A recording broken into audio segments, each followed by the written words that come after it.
আসসালামু আলাইকুম। আজকের বাজার বিশ্লেষণ ইউটিউব চ্যানেলের পক্ষ থেকে আমি জহির আছি আপনাদের সাথে আরও একটি নতুন ভিডিও নিয়ে হাজির হলাম। আশা করছি সবাই অনেক ভালো আছেন। আজ 5 জুলাই 2022 মঙ্গলবার।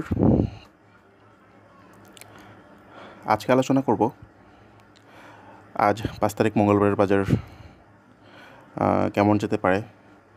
অলমোস্ট 8:30 বাজে, 1.5 ঘন্টা পর ট্রেড শুরু হবে। আসলে অলওয়েজ আগের দিন রাতেই কিন্তু ভিডিও দিয়ে থাকি, যে কোনো কারণে ভিডিও দিতে পারিনি গতকাল। আচ্ছা, যাই হোক, খুব সংক্ষেপে ভিডিওটা শেষ করব। প্রথমত আমরা দেখি যে বাজার গত 4 তারিখ সোমবার 12 পয়েন্ট মাইনাস দিয়ে শেষ হয়েছে। ইন্ডেক্স ক্লোজ হয়েছে 6,346। মোট লেনদেন হয়েছে 662 কোটি টাকার।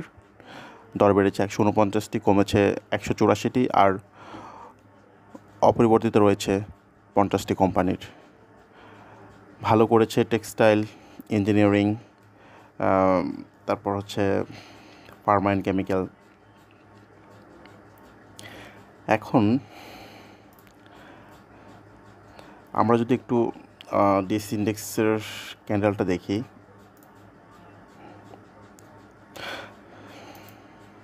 আচ্ছা খেয়াল করেন, লাস্ট ভিডিওটা যখন দিয়েছিলাম সেখানে কিন্তু একটা সাপোর্ট বলেছিলাম যে ডিএসসি সাপোর্ট ছিল। তখন সাপোর্ট ছিল 6,330, বাট এখন সাপোর্টটা আসলে শো করছে 6,335। সো গতকাল কিন্তু অলমোস্ট সাপোর্টের কাছাকাছি বাজার এসেছিল। গতকালের লো ছিল 6,339, অলমোস্ট সাপোর্টের কাছাকাছি। সো সেই হিসাবে বাজার কিন্তু মোটামুটি কমার আর সুযোগ নেই। বাজার যদি মাইনাসও হয় তাহলে হয়তো বড়জোর 10-12 বেশি মাইনাস হতে পারবে না। ঠিক আছে, হয়তো 10-12 মাইনাস হতে পারবে, কারণ তার স্ট্রং সাপোর্ট 6,335, আর বর্তমানে ক্লোজ হচ্ছে 6,346। সেই হিসাবে 11 বা 12 বা 15 মাইনাস হয়ে তাকে আবার উঠে যেতে হবে। হ্যাঁ, তো আমার হিসাবে বাজার কিন্তু আজকে কোনোভাবেই মাইনাস থাকার কথা না বা কারেকশন করার কথা না। বাজার যেহেতু স্ট্রং সাপোর্টের কাছাকাছি চলে এসেছে, এখন বাজার এখান থেকেই বাজার ঘুরবে। ঠিক আছে, তারপরে সাপোর্টটা বললাম, অনেক সময় আমরা যা বলি তা হয় না, বাজার তার উল্টোটা করে। সে সাপোর্টটা বলে দিলাম, সাপোর্ট হচ্ছে 6,335। আর সে আজকে কিন্তু ট্রেন্ড লাইন অনুযায়ী বাজার আজকে খুব সুন্দরভাবে ঘুরে যাওয়ার কথা। বাজার আজকে কি পজিটিভ থাকার কথা এবং ভালো মুভমেন্ট দেওয়ার কথা। ইনশাল্লাহ এমনটাই হবে আশা করছি। তবে যদি কোনো কারণে যদি বাজার আজকে 6,335-এর নিচে চলে যায় বা কারেকশন করে, তাহলে কিন্তু আবার সমস্যা। হ্যাঁ, এটা ভালোই সমস্যা। যাক, দোয়া করি এবং আল্লাহ যেন তাই করে যে বাজার আজকে অ্যাটলিস্ট বাজার পজিটিভ হোক। এখন আমরা যদি বাজারের রেজিস্ট্যান্স দেখি, যেটা আগেও বলেছিলাম, সামান্য রেজিস্ট্যান্স, যেটা হালকা রেজিস্ট্যান্স, সেটা হচ্ছে 6,425। তারপর স্ট্রং রেজিস্ট্যান্স হচ্ছে 6,497। ঈদের আগে আরও 3 দিন ট্রেড হবে, তো সেই হিসাবে বাজার কিন্তু মোটামুটি যদি ভালো জাম্প করে তাহলে হয়তো এখানে চলে আসতে পারে, 6,497 চলে আসতে পারে যদি বাজার মুভমেন্টে যায়, ভালো মুভমেন্টে যায়। কেমন?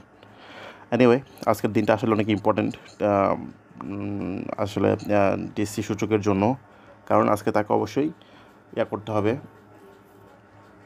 প্লাস করতে হবে। আর যদি মাইনাস করে তাহলে কিন্তু কি 10-এর বেশি মাইনাস করতে পারবে না। অনলি 10 পর্যন্ত ঠিক আছে, 10-এর বেশি মাইনাস করলে সমস্যা।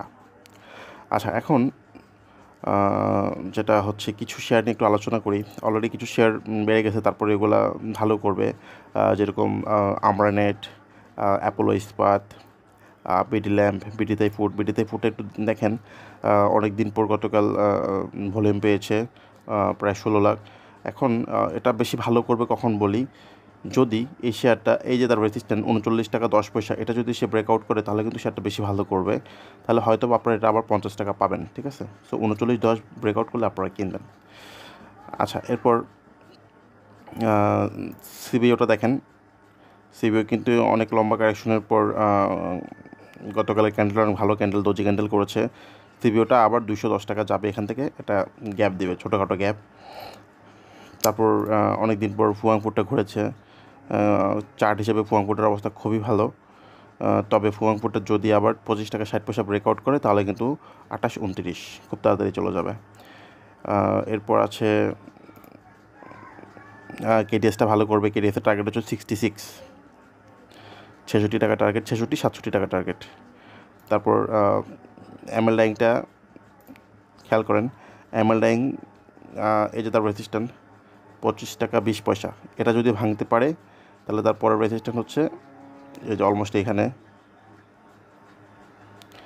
27 টাকা চলে যাবে ইনশাল্লাহ। 25-20 ভাঙতে পারলে 27। তারপর ও এল আছে, যেটাকে আমরা অলিম্পিক অ্যাক্সেসরিজ লিমিটেড বলি, এটার অবস্থাও ভালো। আপাতত টার্গেট হয়তো বা এখানে হতে পারে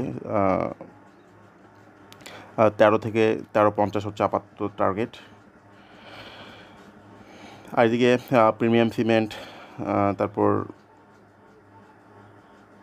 সাপকো স্পিনিং, সামরিতা, শেপার্ড, সোনালি পেপার আরও যাবে। হ্যাঁ, এগুলো ভালো করবে, এগুলোর অবস্থা খুবই ভালো। এসপি সিরামিক্সটাও গতকাল ঘুরেছে, খুব ভালো অবস্থা। তবে এসপি সিরামিক্সটা অবশ্যই 53-70 ভাঙতে হবে, তাহলে নতুন করে এন্ট্রি দেওয়া যায়। আর এখানে হচ্ছে জাইনি স্পিনিংটার যে যার রেসিস্ট্যান্স সেটা হচ্ছে আপাতত এখানে